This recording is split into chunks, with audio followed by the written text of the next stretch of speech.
सकल सुमंगलदायक रघुनायक गुणगान सादर सुनहि ते तरहि भव सिंधु बिना जल जान। जय सीता राम चरण रति मोरे अनुदिन बढ़हु अनुग्रह तोरे। जय सिया राम।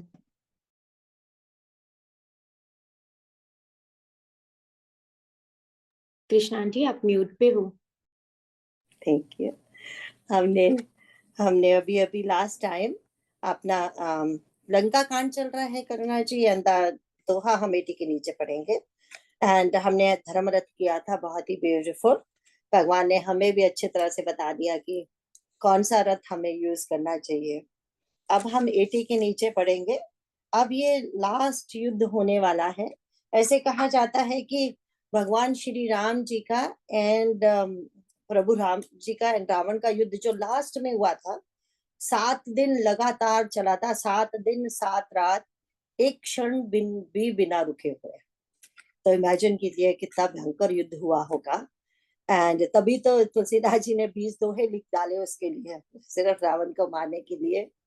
तो बहुत ही इसीलिए तो अगर हमको याद है तो हम देखते हैं कि अर्जुन को जब अर्जुन ने जब उनसे पूछा था हमारे हनुमान जी से कि आप युद्ध में हमारी सहायता करोगे, तो ये कहते ये तो बहुत मामूली युद्ध है। युद्ध तो वो था जो राम नवमी में हुआ था।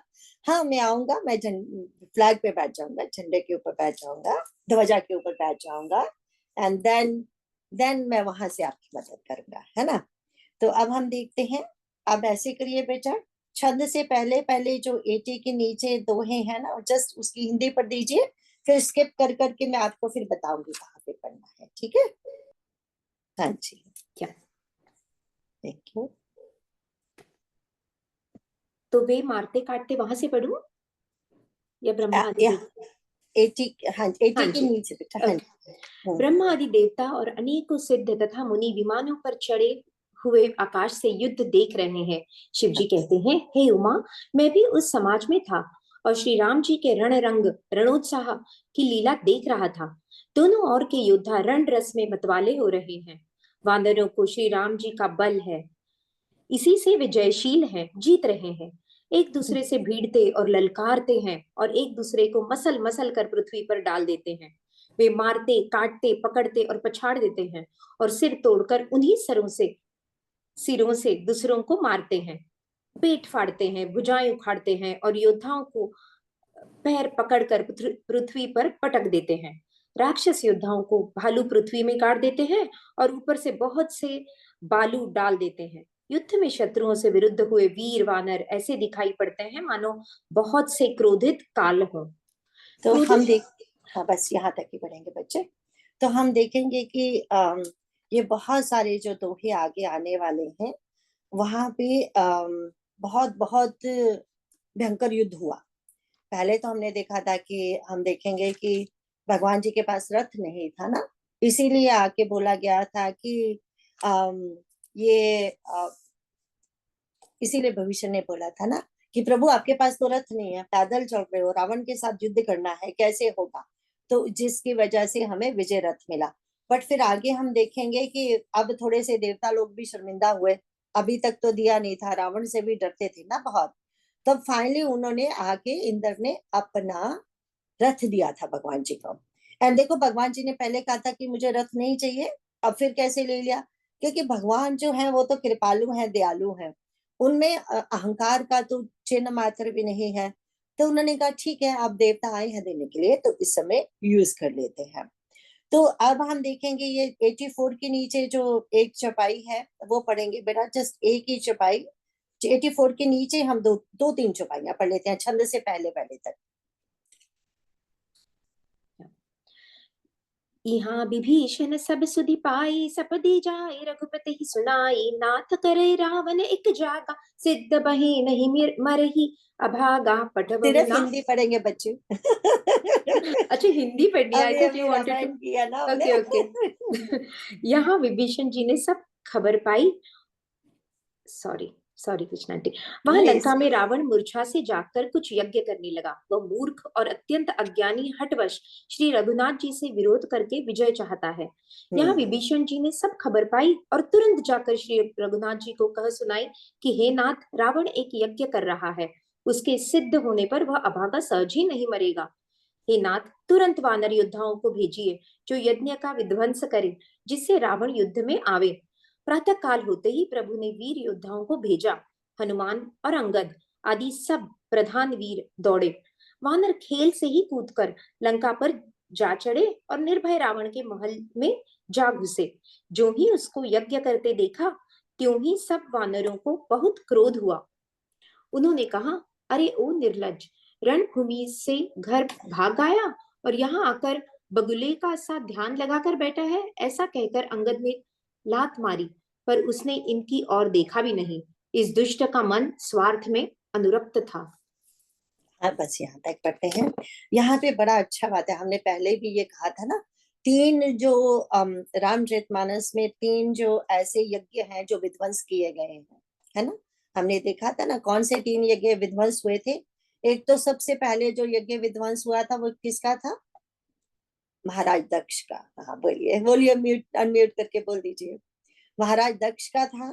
एंड दूसरा जो यज्ञ विध्वंस किया गया वो था मेघनाथ का, है ना। अब ये तीसरा यज्ञ जो विध्वंस किया जा रहा है वो है रावण का। पर यहाँ पे देखिए कितना सुंदर लिखा है 84 के नीचे वाली जो चौपाई है। सो कहते हैं भविष्य क्या बोल रहे हैं, नाथ करिए रावण एक जागा, कि रावण एक यज्ञ कर रहा है, सिद्ध भय नहीं मरे अभागा। अगर वो उसका यज्ञ पूरा हो गया तो अब वो अभागा नहीं मरेगा। सी, मतलब मरने में भी भगवान के थ्रू वो समझ नहीं रहा है कि भगवान के थ्रू मरने से भी उसको मुक्ति ही मिलने वाली है।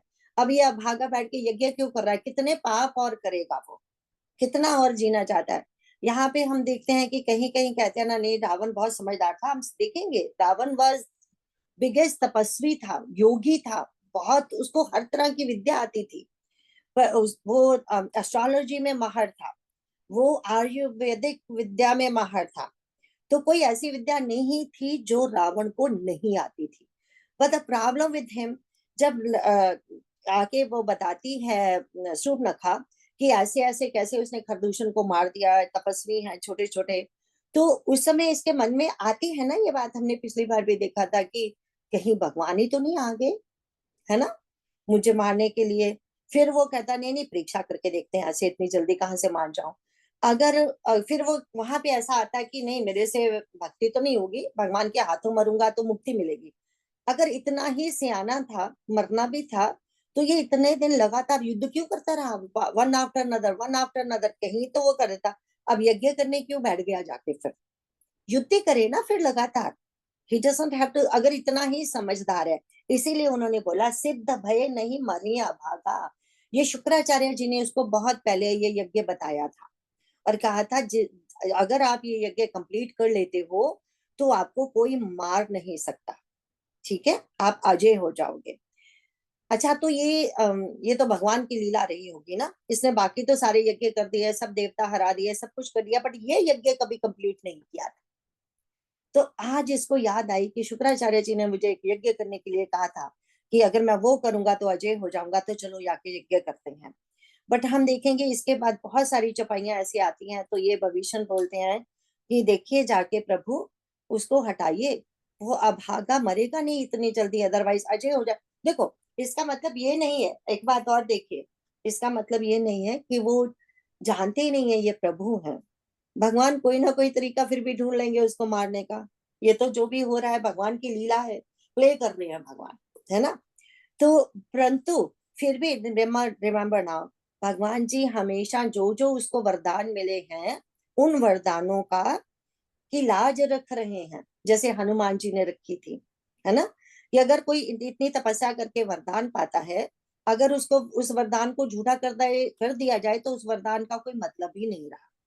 इसीलिए भगवान जी खेल खिलाते रहेंगे अंत तक, जब तक इसके सारे पुण्य कर्म खत्म नहीं हो जाएंगे, जब तक इसके सारे अस्त्र शस्त्र खत्म नहीं हो जाएंगे। जब टाइम आएगा तब मारेंगे, है ना। तो वो तो टाइम आना चाहिए ना। तो यहाँ कहते हैं कि फिर तो भगवान जी ने फिर तुरंत बंदे भेजे हैं और बोला है कि जाओ जरा उसका यज्ञ विध्वंस करके आइए। एंड फिर आ जाता है फिर से युद्ध करने। तो बहुत भयंकर युद्ध होता है। अब जो पता है रथ कब दिया था देवताओं ने? 88 दोहे के नीचे। जब ये भी कुछ 2-3 दिन हो गया, तब फाइनली आके उन्होंने रथ दिया देवताओं ने। तो देवताओं ने कहा अच्छा अब तो दे देना चाहिए। अब उन्हें लग रहा था कि अब रावण मर जाएगा। अब तक डर रहे थे ना कि यू नेवर नो, रावण जीत गया तो हम रथ कैसे दे दें अपना। तो अब फाइनली उन्होंने रथ दिया। तो भगवान जी ने वो रथ स्वीकार कर लिया। तो अब हम 92 दोहे पे आएंगे। 92 के नीचे वाला जो पूरा दोहे के नीचे है ना बेटा, वो पूरा पढ़ेंगे 93 तक। तो बस ये देखना, अगर किसी को इंटरेस्ट हो, आई नो मुझे खुद को मजा नहीं आ रहा है क्योंकि वो पढ़ना चाहिए था, पर बिकॉज हमारी फिर समर ब्रेक होगी 2 महीने की, एक और क्लास हो नहीं सकती है, इसलिए मैंने सोचा खुद पढ़ लेना। तो वैसे उसमें कुछ ज्यादा समझाने वाली तो बात है नहीं। अब हम 92 के नीचे आते हैं। सिरों की बाढ़ देखकर रावण को अपना मरण भूल गया और बड़ा गहरा क्रोध हुआ। वह महान अभिमानी मूर्ख गर्जा और 10 धनुषों को तान कर दौड़ा। हम्म। रणभूमि में रावण ने क्रोध किया और बाण बरसाकर श्री रघुनाथ जी के रथ को ढक दिया। एक दंड घड़ी तक रथ दिखलाई न पड़ा, मानो कुहेरे में सूर्य छिप गया हो। जब देवताओं ने हाहाकार किया तब प्रभु ने क्रोध करके धनुष उठाया और शत्रु के बाणों को हटाकर उन्होंने शत्रु का सिर काटे और उनसे दिशा विदिशा आकाश और पृथ्वी सबको पाट दिया। काटे हम्म। हुए सिर आकाश मार्ग से दौड़ते हैं और जय जय की ध्वनि करके भय उत्पन्न करते हैं। लक्ष्मण और वानर राज सुग्रीव कहाँ है? कौशलपति रघुवीर कहाँ है? राम कहाँ है? यह कहकर सिरों के समूह दौड़े। उन्हें देखकर वानर भाग चले। तब धनुष हम्म। संधान करके रघुकुल मणि श्री राम जी ने हंसकर बाणों से उन सिरों को भली भांति बेध डाला। हाथों में मुंडों की मालाएं लेकर बहुत सी कालिकाएं झुंड की झुंड मिलकर इकट्ठी हुई और वे रुधिर की नदी में स्नान करके चली, मानो संग्राम रूपी वट वृक्ष की पूजा करने जा रही हो। फिर रावण ने क्रोधित होकर प्रचंड शक्ति छोड़ी। वह विभीषण के सामने ऐसी चली जैसे काल यमराज का दंड हो। आगे वाला भी पढ़ लीजिए बेटा 94 के अंदर। अत्यंत भयानक शक्ति को अति देख और यह विचार कर कि मेरा प्रण शरणागत के दुख का नाश करना है, श्री राम जी ने तुरंत ही विभीषण को पीछे कर लिया और सामने होकर वह शक्ति स्वयं सह ली। शक्ति लगने से उन्हें कुछ मूर्छा हो गई। प्रभु ने तो यह लीला की, पर देवताओं को व्याकुलता हुई। प्रभु को श्रम शारीरिक कष्ट प्राप्त हुआ देखकर विभीषण क्रोधित हो हाथ में गदा लेकर दौड़े और बोले, अरे अभागे, मूर्ख, नीच, दुर्बुद्धि, तूने देवता मनुष्य मुनि नाग सभी से विरोध किया। तूने आदर सहित शिव जी को सिर चढ़ाए, इसी से एक एक के बदले में करोड़ों पाए। उसी कारण से अरे दुष्ट, तू अब तक बचा है, किंतु अब काल तेरे सिर पर नाच रहा है। अरे मूर्ख, तू राम विमुख होकर संपत्ति सुख चाहता है? ऐसा कहकर विभीषण ने रावण की छाती के बीचों बीच गदा मारी। बीच छाती में कठोर गदा की घोर और कठिन चोट लगते ही वह पृथ्वी पर गिर पड़ा। उसके 10 मुखों से रुधिर बहने लगा। वह अपने को फिर संभाल कर क्रोध में भरा हुआ दौड़ा। दोनों अत्यंत बलवान योद्धा भिड़ गए और मल्ल युद्ध में एक दूसरे के विरुद्ध होकर मारने लगे। श्री रघुवीर के बल से गर्वित विभीषण उसको रावण जैसे जगत विजयी योद्धा को पासंग के बराबर भी नहीं समझते। शिव जी कहते हैं, हे उमा, विभीषण क्या कभी रावण के सामने आंख उठाकर भी देख सकता था? परंतु अब वही काल के समान उससे भिड़ रहा है। यह श्री रघुवर वीर का ही प्रभाव है। तो हम अब देखते हैं कि रावण घोर युद्ध कर रहा है, हर प्रकार की माया फैला रहा है।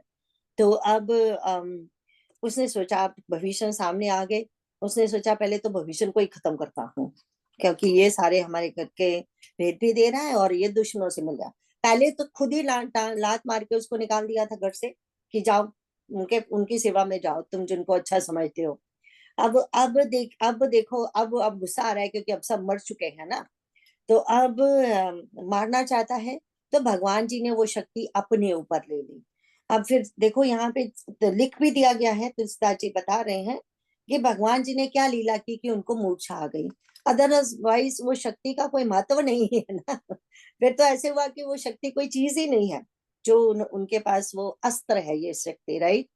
तो अब भगवान जी कहते हैं कि अब जब उसने देखा भविष्य ने, देखो पहली बार ये हुआ है जब भविष्य ने उनको मूर्छित होके देखा राम जी को, उसे बहुत गुस्सा आया। तब देखो उसने कितना बुरा बुरा भरा उसको कहा कि अरे दुर्बुद्धे, तुम्हें समझ नहीं आ रही, आज ये तेरी लास्ट स्ट्रॉ थी, अब तक जो हुआ हो गया, अब तूने राम जी को भी ऐसे मारा।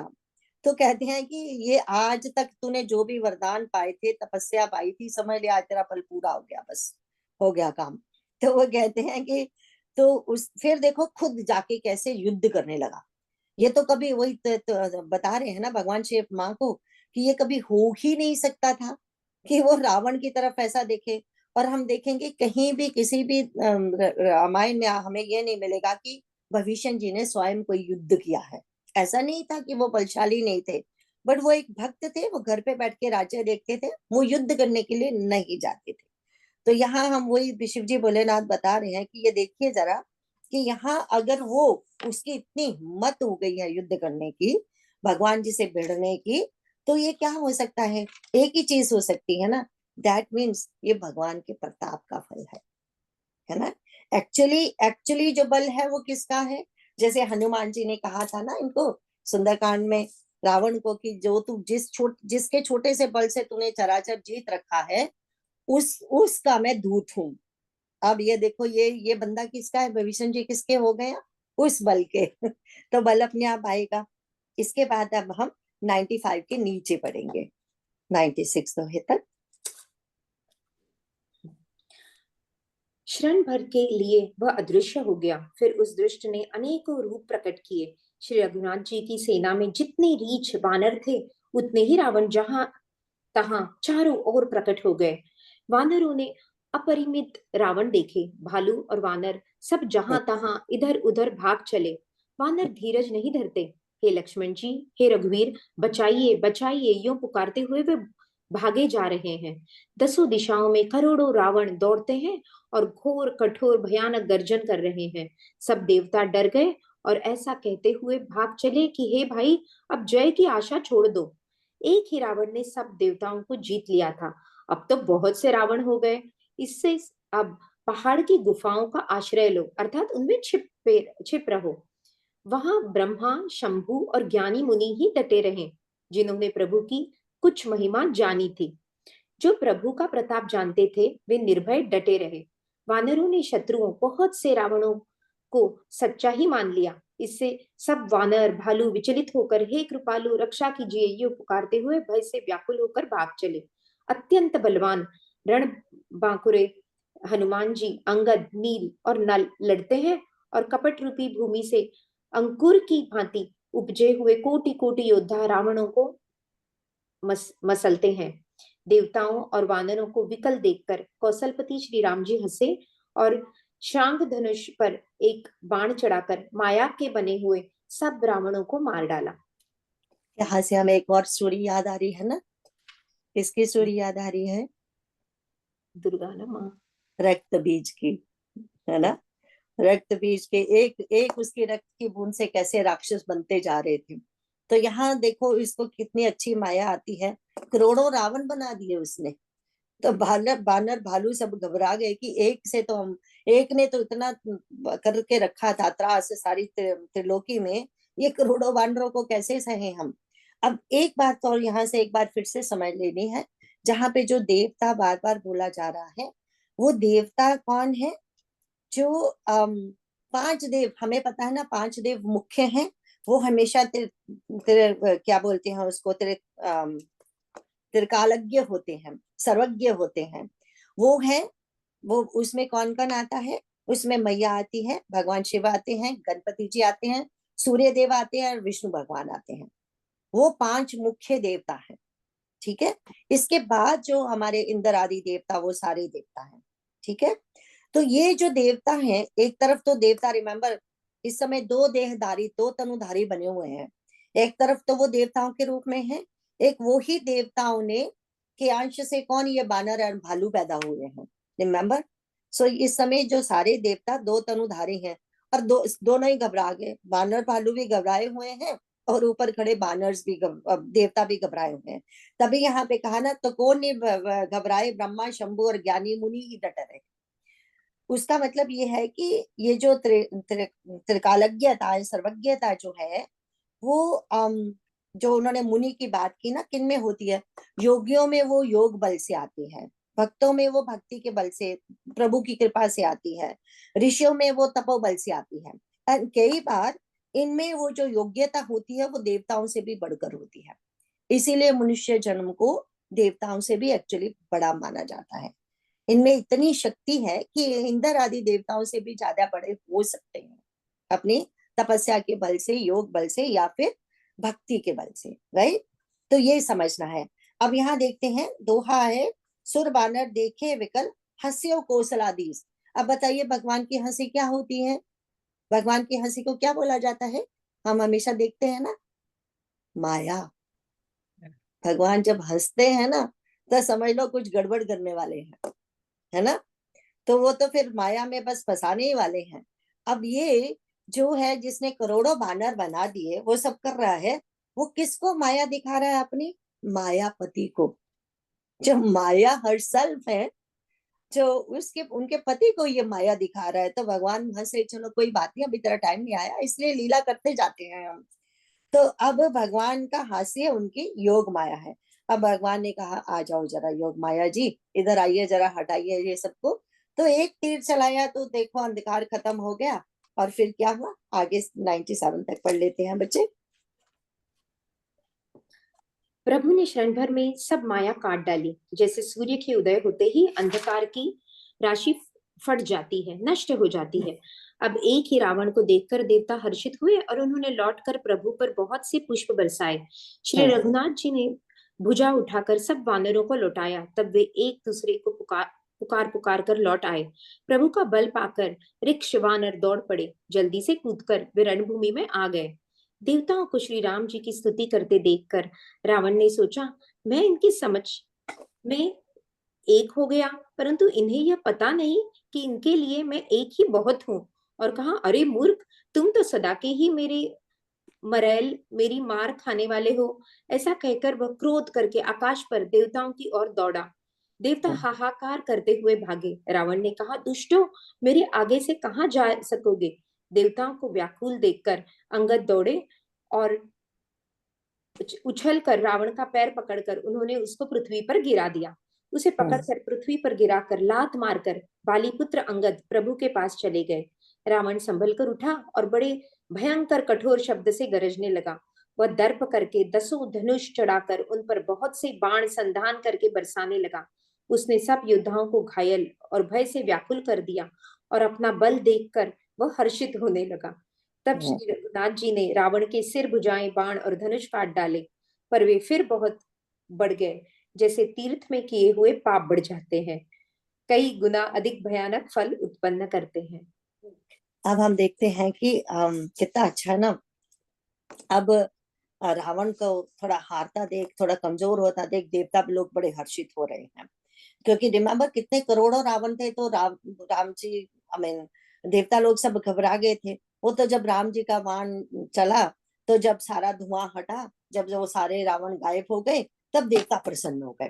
राइट? तब आगे वापस फिर से अब आके स्तुति कर रहे हैं। ये पहली बार हुआ है कि रावण के सामने भगवान की वो स्तुति करने की हिम्मत कर रहे हैं। कभी नहीं की है उन्होंने ऐसा। क्योंकि रिमेम्बर, हम हनुमान जी ने क्या देखा था? यही देवता एक तरफ तो आके प्रभु राम जी की स्तुति करते हैं, बचाओ, हमारी रक्षा करो, हमारी रक्षा करो। दूसरी तरफ ये हाथ जोड़े रावण के दरबार में भी खड़े हैं। तो क्या मतलब है इसका?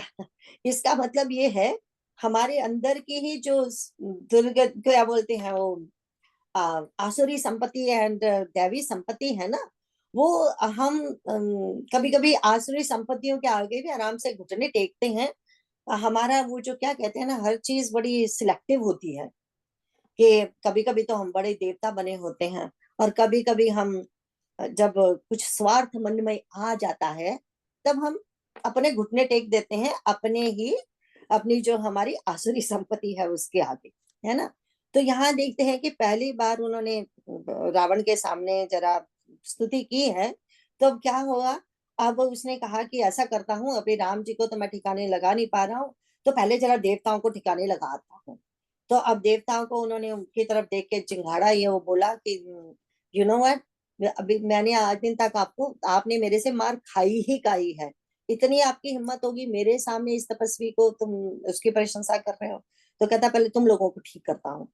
जैसे ही अंगद जी ने देखा कि ये तो उधर चला, देवताओं को पहले मारने चला, तो अंगद जी आके उनसे युद्ध करने लगे कि अरे देवताओं को चलो बचा लो अब। तो अब हम देखते हैं कि अब भगवान जी से युद्ध हो रहा है हम उसका, और कहते हैं तब रघुपति रावण के शीस भुजा सरचा, काटे बहुत बड़े पुनि जिमि तीरथ करवा। अब देखिए कि क्या हो रहा है, कहते हैं जितने भगवान सिर काटते जा रहे हैं उतने ही उगते जा रहे हैं, सिर काटते जा रहे हैं पैदा होते जा रहे हैं। संत लोग ये कितना अच्छा ये समझाते हैं, कितनी अच्छी एग्जाम्पल दी है, ये हमारे लिए भी है, हमेशा हमेशा के लिए, रावण के लिए भी सेम एग्जाम्पल, हमारे लिए भी सेम एग्जाम्पल। ऐसा बोला जाता है, संत समझाते हैं, ऐसा बोला जाता है कि काशी में अगर आप रहते हैं, ऐसा कहा है ना शास्त्रों ने कि वहां जो भी कोई मरता है उसको भोलेनाथ मुक्ति देते हैं, है ना। तो राम मंत्र देके मुक्ति देते हैं। पर लेकिन तुलसीदास जी कहते हैं खबरदार हो जाओ, हर बात को मिसयूज एंड मिस इंटरप्ट ना करो। तो कहते हैं क्या होने वाला है कि तुम ये समझते हो कि मैं काशी में बैठ के जितने पाप कर लूं कोई फर्क नहीं पड़ता, मैं पाप से पाप करता जाऊंगा, मरते समय तो मेरी मुक्ति हो ही जाएगी मरने के बाद। बोले ऐसा नहीं होता, एक्चुअली काशी जाते हैं अपने पिछले पापों का प्रायश्चित करने के लिए, है ना। बहुत सारी हमारे शास्त्रों में ऐसे नगरियां बताई हैं कि आप वहां जाइए, कोई बहुत बड़ा पाप हो गया, उस तीर्थ स्थान पे जाइए, वहां यात्रा कीजिए, वहां जाके पूजा पाठ कीजिए, तो आपके पिछले पाप वो कट जाएंगे। इसका मतलब ये नहीं है कि वो पिछले कटे हैं, इसका मतलब ये नहीं कि आगे फिर से करो, फिर से कटवाओ, फिर से करो, फिर से कटवाओ, कितनी देर चलेगा। तो वो कहते हैं एक बात याद रखनी है, अगर तीर्थ स्थान जो इतने पावन है, पवित्र है, बाय नेचुरली इतने पवित्र हैं, तो अगर वहां जाके हम पाप करेंगे, उस पाप का कोई तोड़ नहीं होगा, तो फिर तो घोर नरक में भुगतना ही पड़ेगा, वॉशिंग मशीन में जाना ही पड़ेगा, है ना। और पता नहीं क्या क्या पकोड़े तले जाएंगे, जो नरक बताए हैं भागवतम में इतने सारे। तो अब वो कहते हैं कि देखो, तो इसीलिए इसको तो हाईलाइट करना है हमें, तो ये ताकि हम भी ना भूल जाएं कि क्या है कि ये ना हम समझे कि पाप करके काशी में जाके मर जाएंगे, कोई बात नहीं, ऐसे नहीं होने वाला। सो सावधानी ही तप है। तो इसीलिए बोला जाता है कि तभी हम बार बार कहते हैं ना कि अगर हम सत्संग में आते हैं तो हमने वो वर्दी पहन के रखी है, तो हमें तो और भी सावधान रहना है कि हमसे कुछ ऐसा वैसी गड़बड़ ना हो, है ना। तो अब कहते हैं कि ये जो आगे लिखा है, सिर भुज बड़ी देख रिपुकेरी, भालू कपिन रिस भई गनेरी। अब शत्रु के सिर और भुजाओं को बढ़ती देख रीछ और बानरों को बहुत ही क्रोध हुआ। अब फिर से लड़ाई शुरू हो रही है। अब अब इसके बाद जो ये बहुत सुंदर कहा है, जो नीचे पड़ा, बाली पुत्र अंगद, मारुति, हनुमान जी, नल, नील, वानरराज सुग्रीव और द्विविद आदि बलवान उस पर वृक्ष और पर्वतों का प्रहार करते हैं। अब थोड़ा सा हम आध्यात्मिक दृष्टि से इसको देखेंगे, क्या देखेंगे, हमारे साथ भी ऐसा होता है। ये जो भालू कपी क्या रिप्रेजेंट करते हैं, क्योंकि अब युद्ध का तो पता ही हमें क्या होने वाला है, ये आखिरी दोहे हैं, आखिरी चौपाइयां हैं, तो हम थोड़ा सा इसको अध्यात्मिक दृष्टि से देख लेते हैं। अब भालू कपी क्या रिप्रेजेंट कर रहे हैं, वो हमारे वो साधन भजन रिप्रेजेंट कर रहे हैं, जितने भी हम साधन, पूजा पाठ, कर्म योग, भक्ति योग, ज्ञान योग जो भी हम करते हैं, ये वो साधन सारे रिप्रेजेंट कर रहे हैं। एंड ये जो शत्रु कौन से हैं, एक्चुअली जो शत्रुओं के सिर, है ना, जो रावण के सिर बार बार उग रहे हैं, वो क्या रिप्रेजेंट कर रहे हैं, वो है ज्ञान शक्ति। अभी हम देखेंगे कि हमने अभी अभी बोला ना कि उसके पास बहुत ज्ञान है, ऐसा मत समझना कि उसके पास ज्ञान नहीं, लेकिन वो उसी ज्ञान का, सेम ज्ञान का मिसयूज कर रहा है ना। और जो बुझाएं हैं, व्हाट इज दैट, वो क्या रिप्रेजेंट कर रही हैं, वो कर्म शक्ति रिप्रेजेंट कर रही हैं। वो भी अपनी तरफ से, वो भी वो उनका कर्म योग नहीं, देखो हम योग नहीं कह रहे यहाँ पे, हम कर्म शक्ति बोल रहे हैं, हम ज्ञान शक्ति बोल रहे हैं, राइट। डिफरेंस देख रहे हैं ना आपने, ज्ञान योग नहीं बोला, कर्मयोग नहीं बोला, योग तो सिर्फ भगवान से जुड़ने का ही नाम है, ठीक है। एंड सो क्या होता है कि कभी कभी लड़ते लड़ते हमारे जो सदोगुण हैं वो हारने लग जाते हैं, और हम ये सोचते हैं कि नहीं कुछ भी हो, आई एम स्ट्रांग, मैं यो जे यो, इस समय मेरे जो काम वासना मुझे आके सता रही है, इस समय जो कुछ भी विपरीत परिस्थितियां आई है, मैं उनको मतलब थोड़ा ठीक ठाक कर दूंगी। तो ये जो भांडरों का पर्वतों से प्रहार करना, वृक्षों से पकड़ के उनको दबाने की कोशिश करना, दबा रहे हैं ना, उसका मतलब ये है कि हम उन साधनों से, जो हम साधना कर रहे हैं जितने भी, उन साधनों से हम अपने दुर्गुणों को दबा रहे हैं। रिमेंबर नाउ, दबा रहे हैं, ये मर नहीं रहे। लेकिन ये दुर्गुण ऐसी चीज है जिनको जड़ से उखाड़ना पड़ेगा, क्योंकि अदरवाइज बीज रूप में कहीं ना कहीं रहेंगे। कई बार हमें खुद ही लगता है, कई बार खुद को अब अवेयरनेस होने लगी है, कभी किसी के बारे में बात करें तो सेंटेंस बोलने के बाद मुझे खुद ऐसे लगता है कि ऐसे लग रहा है कि मेरे सेंटेंस से कुछ जेलसी की बू आ रही है। मुझे खुद को ये एहसास होने लगा है, अगर मैं कहीं भी गड़बड़ कर दूं, पहले तो वो कभी नहीं होता था, दैट वाज माय अहंकार, मैं कहती थी अरे नहीं नहीं मैं जेलसी थोड़ी कर रही हूँ, मैं तो सच्ची बात बोल रही हूँ। दिस इज हाउ हम अपने आप को, जो भी हमारे अंदर दुर्गुण है उनको इस तरह से दबाते हैं। हम बोलते हैं फिर कहते हैं देखो मैं इस तरह से नहीं बोल रही, I am just telling the truth. Okay, चाहे हमसे कोई सच पूछना चाहे कि नहीं, पर हम अपनी तरह से बताते हैं, उसका मतलब ही यही है कि हमारे अंदर कोई राग एंड द्वेष है, राइट। तो राग एंड द्वेष को अगर हम दबाएंगे तो फिर कभी ना कभी वो आएंगे। देखो अगर नारद मुनि जी के साथ हो सकता है तो हमारे साथ नहीं हो सकता। तभी तो तुलसीदास जी की इस कथा में क्यों उन्होंने नारद प्रसंग को इतने अच्छे से रखा, कि नारद मुनि है वो जिन्होंने मतलब कोई इन इन दुर्गुणों का तो कोई नाम निशान उनके अंदर है नहीं, लेकिन कैसे ही जैसे तारीफ हुई, प्रशंसा हुई, उससे सारे दुर्गुण कैसे बाहर आ गए। तो ये प्रशंसा भी कई बार बहुत बुरी बुरी चीज है साधकों के लिए। इसीलिए हम बार बार जब हम आपस में भी बात करते हैं तो हम कहते हैं ना, बार बार थैंक यू मत बोलो, ये सब एक दूसरे के परस्पर सहयोग से हो रहा है। एक टीचर कुछ नहीं कर सकता अगर वहां नहीं बैठे हो। अगर हम सब आर्ट्स में, और मैया जी ने तो सबको ही टीचर बनने को बोला है ना, कि एक दिन ये हमारा ऋण है, अगर हम सीख रहे हैं तो सिखाना भी पड़ेगा। तो ये, तो यहाँ पे बार बार थैंक यू बोलने की जरूरत नहीं होती, क्योंकि उससे तो क्या होता है, मेरे ही जो अंदर जो दुर्गुण है उसको हवा मिलेगी और ज्यादा, है ना। तो सावधान सावधान सावधान रहना बहुत जरूरी है। तो बस ठीक है, तो हम बहुत थैंकफुल हैं भगवान के, मैया जी के, इस शास्त्र के, सबके, अपने गुरुओं के जो हमारे पहले रह चुके हैं। तो ये देखना है, समझ के ना अब। अदरवाइज तो ये तो स्टोरी है, या उनको मार मार के दबा रहे हैं, लेकिन सी संत लोग कैसे समझाते हैं, कितने अच्छे से समझाते हैं इस बात को, ठीक है। तो अब हम देखते हैं कि ये जो महामोह का बीज है ना हमारे अंदर, जो जन्मों जन्मों से हमारे अंदर है, ये सारे राग द्वेष सब कुछ, ये इनको इतनी आसानी से नहीं मार सकते। ये भगवान का 7 दिन लगातार युद्ध करना, भगवान का बिना क्षण रुके युद्ध करना, हमें क्या सिखा रहा है?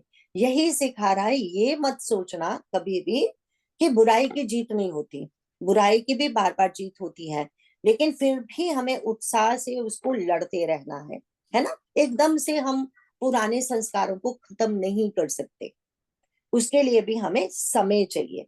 तो अब हम देखते हैं कि यहाँ पे, अब हम थोड़ा सा, हमने कहाँ तक पढ़ा था, 97 का ये पूरा हमने पढ़ लिया था ना नीचे का, कि ये पढ़ना था 97 के नीचे, भूल जाती हूँ मैंने कहाँ कहाँ पढ़ा था। हमने हमने अभी ये खत्म कर लिया था क्या?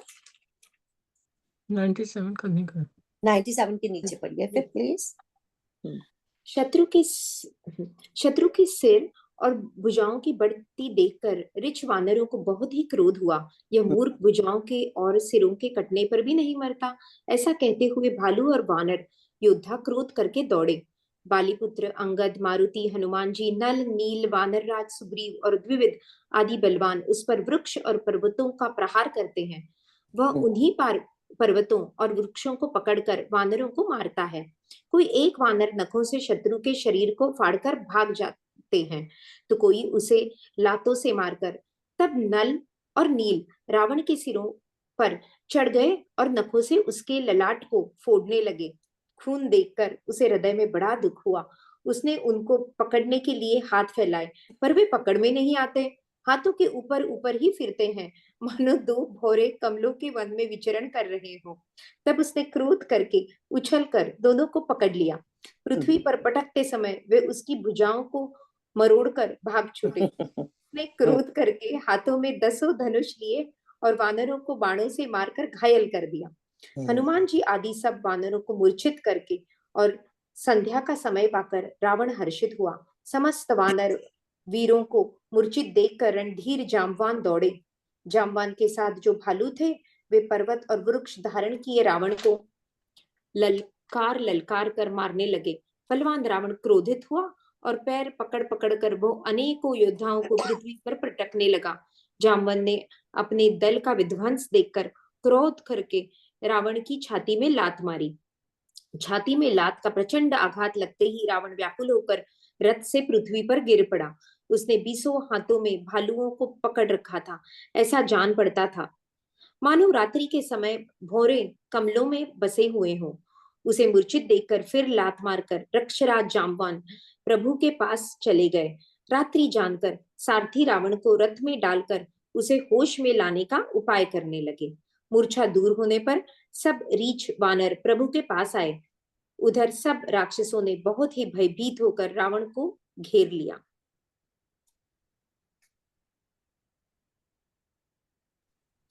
सॉरी। तो हम देखते हैं कि कैसे उसने सारे वानरों को भी घायल कर दिया, मतलब हनुमान जी भी इस समय मूर्छित हो गए हैं।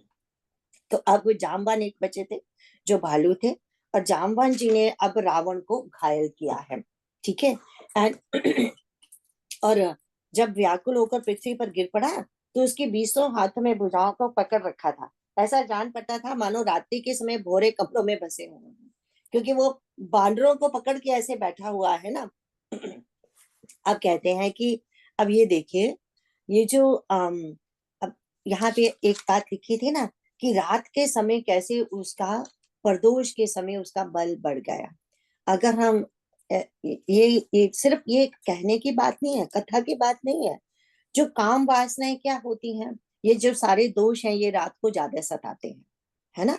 जब भी रात आती है ज्यादा दुख देते हैं, क्योंकि जैसे तमोगुण है वो कैसे दुख देता है, वो दोष निद्रा आदि को बढ़ाते जाते हैं, है ना। जैसे शाम हुई, शाम को ज्यादा नींद आने लगती है, या सुबह जो भोर का समय है, जो ब्रह्म मुहूर्त का, मुझे तो उसी समय ज्यादा नींद आती है सबसे। तो वो कैसे सताते हैं। एंड ये जो रजोगुण है, जब शाम सुबह हम सारा दिन काम करके शाम को थक जाते हैं, तो हम कहते हैं oh I need me time, I need me time. तो या तो हम टीवी लगा के बैठते हैं, या इधर उधर की बातें करने लग जाते हैं, या फिर सारी एकदम से पिछली बातें याद आनी शुरू हो जाती है। अच्छा दिन में ये हुआ था, उसने ये कहा, इसने ये कहा, इसने कितना कुछ दिमाग में चलता है। तो इसीलिए रात के समय ज्यादा ये जो दोष होते हैं ना, सारे उभर के शाम को आ जाते हैं। इसीलिए बार बार हमारे शास्त्रों में लिखा है ना कि 3 टाइम संध्या होनी चाहिए, सुबह दोपहर शाम को। कि शाम को पता है ना हम थक चुके हैं, जब हम थके हैं तो दिमाग इधर उधर भागेगा, उससे अच्छा ये उसको रिलैक्स करने के लिए, मन को रिलैक्स करने के लिए थोड़ा भजन संध्या कर ली जाए, है ना, कुछ पढ़ लिया जाए। तो यहाँ पे ये सब इस तरह से उसको डिटेल में देखा गया है। तो तो हमने देखा कि कितने ही चाहे हमारे सदो गुण हैं, तो उनकी हमेशा आसुरी संपत्ति दैवी संपत्ति से झगड़ा होता रहता है। और जैसे हमने देखा कि जो मोह माया का बीज है, उसको उसको तो भूनना, उसको खत्म करना बड़ा मुश्किल है। तभी तो भगवान कहते हैं ना, in the end come to me, I will take care of it, don't worry. तो कबीर दास जी ने तो कितना अच्छा दोहा भी लिखा है ना, उन्होंने कहा है, कहते हैं, वो बोलते हैं माया मरी ना मन मरा, मर मर गया शरीर। बोले मैं बूढ़ा हो गया हूँ, शरीर मरने को हो गया है, बट ना माया, जो मोह माया, जो राग द्वेष है ना वो गए हैं, ना मेरे मन के जितने भी वासनाएं हैं वो गई है। तो माया मरी ना मन मुआ, मर मर गया शरीर। तो ये हाल होता है। ये जो सारा युद्ध है ना, ये उसी का ही युद्ध है। आगे हम इसके नीचे पढ़ेंगे बच्चा। उसी रात त्रिजटा ने सीता जी के पास जाकर उन्हें सब कथा कह सुनाई। शत्रु के सिर और भुजाओं की बढ़ती का संवाद सुनकर सीता जी के हृदय में बड़ा भय हुआ। उनका मुख उदास हो गया, मन में चिंता उत्पन्न हो गई। तब सीता जी त्रिजटा से बोली, हे माता, बताती क्यों नहीं, क्या होगा?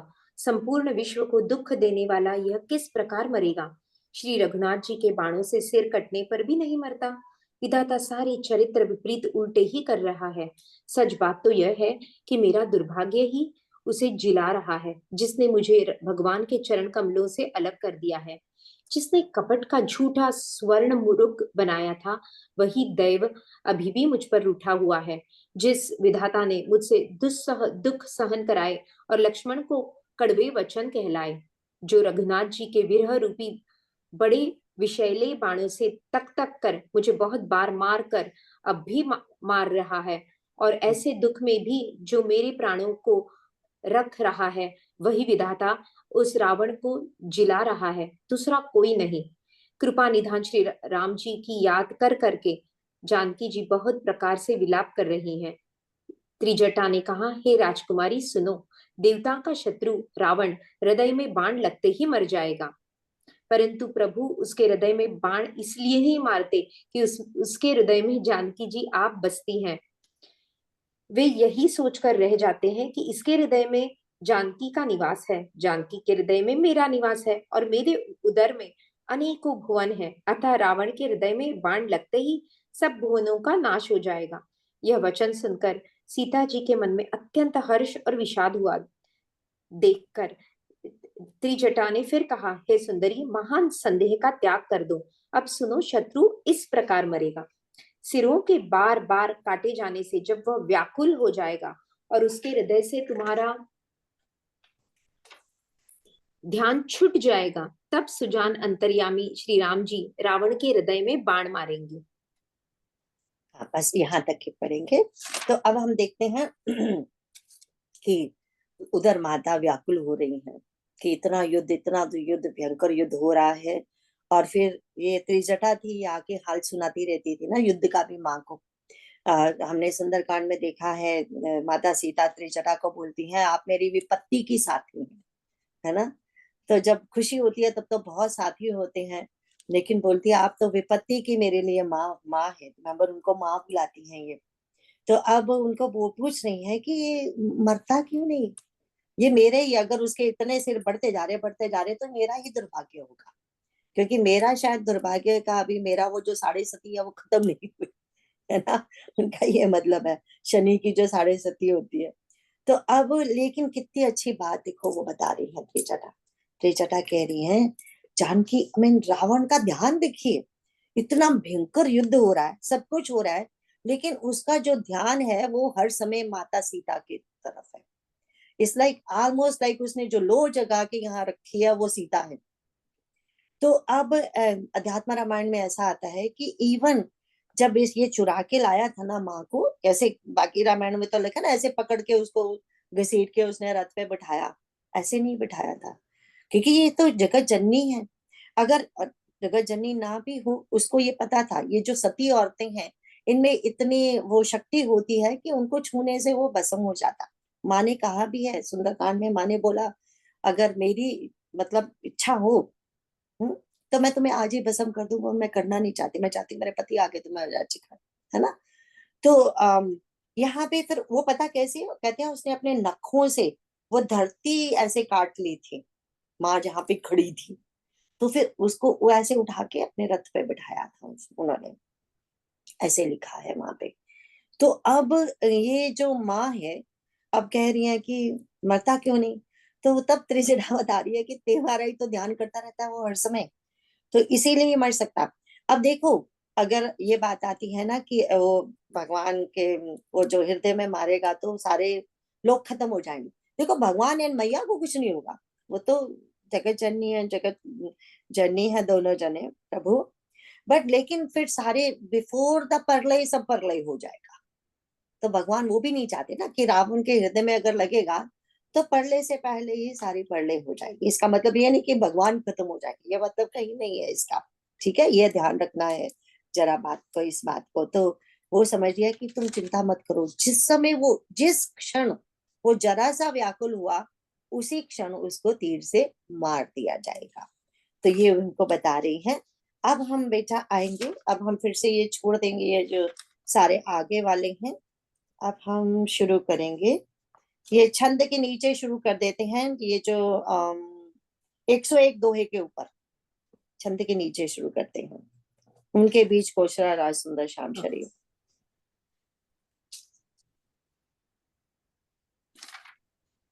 101 के ऊपर जो, हाँ जी, छंद है ना।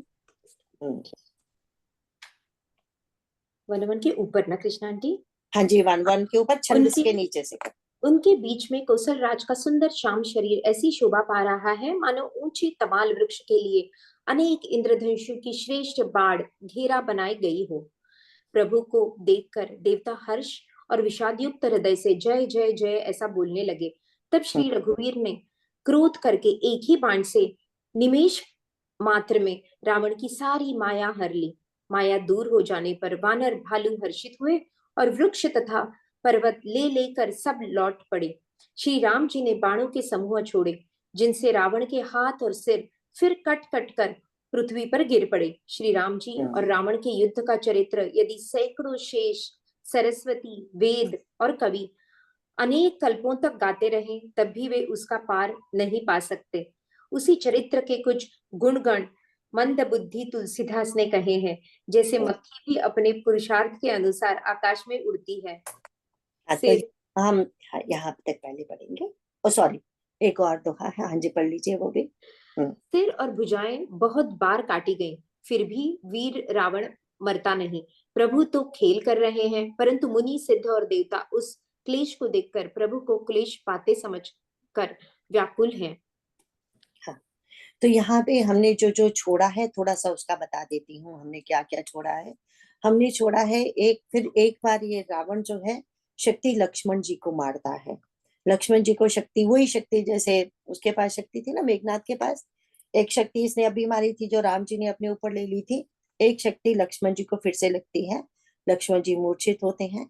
ये भी उनको वैसे ही उठाना चाहता है जैसे मेघनाथ उठाना चाहता था, बट देन नहीं उठा पाया, सेम स्टोरी। तो हनुमान जी उठा के ले जाते हैं भगवान के पास। अब रिमेम्बर पिछली बार क्या हुआ था, संजीवनी बूटी लेने जाना पड़ा था। अब इस बार कोई संजीवनी बूटी नहीं मंगवाई गई। आपको पता है क्यों नहीं मंगवाई गई? अगर थोड़ी सी स्टोरी याद करते हैं, इसीलिए आज 10 मिनट थोड़ा ज्यादा बोला था लेंगे। रिमेम्बर क्या हुआ था, जब हनुमान जी को भरत जी ने तीर मारा था तो क्या हुआ था? तो भरत जी मूर्छित हुए थे ना, सॉरी हनुमान जी मूर्छित होके गिर पड़े थे, रिमेम्बर। तब जब उन्होंने इनके मुख से राम राम सुना था, तब उन्हें दुख बड़ा लगा, रही मैंने किसको मूर्छित कर दिया जो राम राम बोल रहा है। तो फिर उनको लगा कि विधाता ने क्या मुझे राम को दुख देने के लिए ही पैदा किया है। तो फिर वो उस समय कहते हैं कि अगर मैं से तन से मन से कर्म से भगवान जी का भक्त हूं तो ये जो बानर है उठ खड़ा हो जाए। रिमेम्बर तब हमने क्या देखा था? हमने ये देखा था कि जब हमने वो बड़े अच्छे से विस्तार में वहां किया था ना, इसलिए दोबारा रिपीट नहीं करूंगी, बस इतना बताती हूँ कि अब जब वापस आए तो भगवान जी ने एक बार पूछा था ना हनुमान जी को, तो तुम्हें कैसा लगा? बोले कि मतलब मुझे तो, मैं तो अब उनका फैन हो गया हूँ, आपका नहीं, भरत जी का फैन। क्योंकि आते समय, वापस उड़ते समय उन्होंने भरत जी के बाजुओं का याद किया, उनका बल। तो राम जी कहते हैं बड़ा खराब है तू। तो बोलता है कि बात ये है देखो, यहाँ पे जब हुआ था लक्ष्मण जी मूर्छित हुए थे, तो जब भी कोई व्यक्ति रोगी होता है तो 3 चीजें वेरी इंपॉर्टेंट होती हैं। क्या इंपॉर्टेंट होती है? एक तो सबसे पहले जो एक इंपॉर्टेंट होता है वो है डॉक्टर, वैद्य, जो ये डायग्नोज कर सके कि इसको क्या है। डॉक्टर मिला, फिर डॉक्टर ने डायग्नोज किया, क्योंकि डायग्नोज होना बहुत जरूरी है ना, तो भी तो वो ब्लड वर्क लिए जाते हैं, ये किया जाता है कि एक्चुअली है क्या। जब तक पता नहीं चलता कुछ एंटीबायोटिक शुरू नहीं होती दवा, राइट। एंड सो डायग्नोस्टिक जरूरी है, एंड ये डॉक्टर जरूरी है। नंबर 3, दवा जरूरी है। लेकिन दवा के साथ साथ समय में दवा मिलनी भी चाहिए। अब कोई कहे कि अच्छा इसको ये बीमारी है, इसके लिए दवाई ये तो चाहिए, बट लेकिन क्या ये दवाई, यहाँ भी तो फार्मेसी की विधि कहती है ना, हमारे यहाँ पे नहीं है, but we can call. Even hospital में भी करना पड़ता है, कमल कहते हैं कि बड़े दूसरे हॉस्पिटल्स को कॉल करके पूछना पड़ता है, do you have this medicine. तो ऐसे होता है, कई बार कोई ऐसी मेडिसिन होती है, अभी भी ऐसे होता है। तो ये मेडिसिन को फिर टाइम पर मिलना भी तो बहुत जरूरी है ना रोगी के लिए। अब हनुमान जी कहते हैं, अब ये बताइए कि जब मैं मूर्छित पड़ा था तो वहां क्या कोई डॉक्टर नहीं था, कोई वैद्य नहीं था, कोई दवा नहीं थी। भरत जी ने सिर्फ इतना कहा कि अगर तन से, मन से, कर्म से मैं राम जी का भक्त हूं तो ये बानर उठ के बैठ जाए। कहता मैंने क्यों नहीं सोचा जब ये लक्ष्मण जी मूर्छित पड़े थे, मुझे भी वो कह देना चाहिए था फिर, राइट। तो अब राम जी को पता चल गया कि हनुमान जी को अब सब पता है, तो अब दोबारा से वो करने की जरूरत नहीं तो हनुमान जी ने तो वो बोल ही दिया। ठीक है। अब राम जी ने क्या कहते हैं, लक्ष्मण जी के कान में वो बोलते हैं, बोले लक्ष्मण उठो, याद करो तुम कौन हो और उठो। बस इतना ही बोला और लक्ष्मण जी उठकर बैठ गए और फिर रावण से युद्ध करने चले गए झट से। क्योंकि वो अब तो सारे वो भेद जो मेन मेन है उनके सामने तो खुल खुल रही है ना, ऐसे ऐसे ऐसे परतें खुल रही हैं, उनको तो पता है। एंड अपने जो लक्ष्मण जी है वो भी एकदम उठ के बैठ गए। हम्म। तो एक तो ये बात हमने छोड़ी है पीछे। एक जो बात छोड़ी है कि उन्होंने फिर कितने सारे राम जी ऐसा बोलते हैं उन्होंने अब और क्या किया, उसने कितने सारे हनुमान जी पैदा कर दिए। और हनुमान जी क्या कर रहे हैं, राम की तरफ पहाड़ लेके दौड़ रहे हैं मारने के लिए। अब ये सारे बानर बेचैन हो गए, अब ये क्या हो रहा है, अब हनुमान जी राम को मारने लगे, ये तो उल्टा ही हो रहा है। और तब फिर भगवान ने वही किया था, तीर मारा था, माया कर दी थी और वो सब छिन्न भिन्न हो गया था। तो ये सब मैंने कहा कि वो इतना सब इम्पोर्टेंट नहीं है वो पढ़ने के लिए, इसीलिए आपको छुड़वा दिया गया। पर पढ़ लेना चाहिए, अगर मौका मिले तो ये 20 पेज मतलब 20 दोहे आप पढ़ लेना घर पे। अब हम देखते हैं कि अब भगवान जी बताते हैं, भगवान जी का ना हमने एक लाइन पीछे थी, वो अगर मैं देखती हूँ कहाँ है, वो सिर्फ एक लाइन मैं खुद ही पढ़ दूंगी जो छोड़ी गई थी, वो लाइन पढ़ लेनी चाहिए थी। वो पंक्ति है वहां पे, वो है 83 80 सॉरी 86 के ऊपर है वो पंक्ति, छंद से ऊपर है। वो पंक्ति है, देव वचन सुनी प्रभु मुस्काना, उठी रघुवीर सुधारे बाना, जटा जूट दृढ़ बांधे माथे, सोही सुमन बीच बीच गाथे। अब भगवान जी ने क्या किया हुआ है, जटाओं का मुकुट, ऐसे जटाएं बांधी है ना, युद्ध के लिए निकले हैं ना, रिमेम्बर ना, युद्ध के लिए निकले हैं। बट लेकिन वहां इतने सुंदर सुंदर फूल सजाए हैं, कोई इमेजिन करे आप वहां युद्ध करने जा रहे हो या कोई पार्टी में जा रहे हो जो इतना सज धज के जा रहे हो। सो भगवान युद्ध करने में जाते हैं तो कैसे सज धज के प्यारे से बन के जाते हैं। इसीलिए ये अभी हमने जो छंद पढ़ा इसकी मोटी हिंदी फिर से पढ़ दीजिए बेटा, छंद की, उनके बीच कोमल सुंदर श्याम शरीर। उनके बीच में कौशल राज का सुंदर श्याम शरीर ऐसी शोभा पा रहा है मानो ऊंचे तमाल वृक्ष के लिए अनेक इंद्रधनुषों की श्रेष्ठ बाढ़ घेरा बनाई गई हो। प्रभु को देखकर देवता हर्ष और विषाद युक्त हृदय से जय जय जय ऐसा बोलने लगे। तब श्री रघुवीर ने क्रोध करके एक ही बाण से निमेष मात्र में रावण की सारी माया हर ली। यहाँ पे मेन ये है कि देखो कितने सुंदर श्याम शरीर, क्योंकि वो सच धज के आए हुए हैं है ना, उनका कुछ नहीं वो हुआ। अब हम आगे बढ़ेंगे, अब उसका अंत होने वाला है। काटते ही सरों का समूह बढ़ जाता है, जैसे प्रत्येक लाभ पर लोभ बढ़ता है। शत्रु मरता नहीं और परिश्रम बहुत हुआ। तब श्री रामचंद्र जी ने विभीषण की ओर देखा। शिव जी कहते हैं, हे उमा, जिसकी इच्छा मात्र से काल भी मर जाता है वही प्रभु सेवक की प्रीति की परीक्षा ले रहे हैं। विभीषण जी ने कहा, हे सर्वज्ञ, हे चराचर के स्वामी, हे शरणागत के पालन करने वाले, हे देवता और मुनियों को सुख देने वाले, सुनिए, इसके नाभि कुंड में अमृत का निवास है।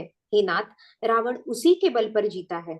विभीषण के वचन सुनते ही कृपालु श्री रघुनाथ जी ने हर्षित होकर हाथ में विकराल बाण लिए। उस समय नाना प्रकार के अशकुन होने लगे। बहुत से गधे, सियार और कुत्ते रोने लगे। जगत के दुख अशुभ को सूचित करने के लिए पक्षी बोलने लगे। आकाश में जहां तहां केतु, पुच्छल तारे प्रकट हो गए। उसी दिशाओं में अत्यंत दाह होने लगा, आग लगने लगी। बिना ही पर्वयोग के सूर्य ग्रहण होने लगा। मंदोदरी का हृदय बहुत कांपने लगा। मूर्तियां नेत्र मार्ग से जल बहाने लगी, मूर्तियां रोने लगी। आकाश से वज्रपात होने लगे, अत्यंत प्रचंड वायु बहने लगी, पृथ्वी हिलने लगी, बादल रक्त, बाल और धूल की वर्षा करने लगे। इस प्रकार इतने अधिक अमंगल होने लगे कि उनको कौन कह सकता है। अपरिमित उत्पात देखकर आकाश में देवता व्याकुल होकर जय जय पुकार उठे। देवताओं को भयभीत जानकर कृपालु श्री रघुनाथ जी धनुष पर बाण संधान करने लगे। कानों तक धनुष को खींचकर श्री रघुनाथ जी ने 31 बाण छोड़े।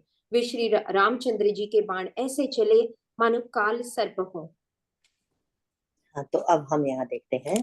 तो सबसे पहले ये जो कितना सुंदर बताया, काटत बड़े सी समुदाय जिमे प्रति लाभ लोभ अधिकारी।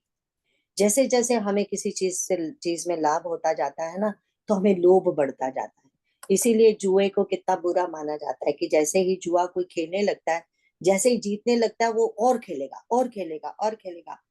जो शातिर जुआरी होते हैं वो ऐसे ही करते हैं, छोटे वाले को पहले थोड़ा सा जिता देते हैं ताकि फिर वो बड़े बड़े पैसे और लगे, है ना।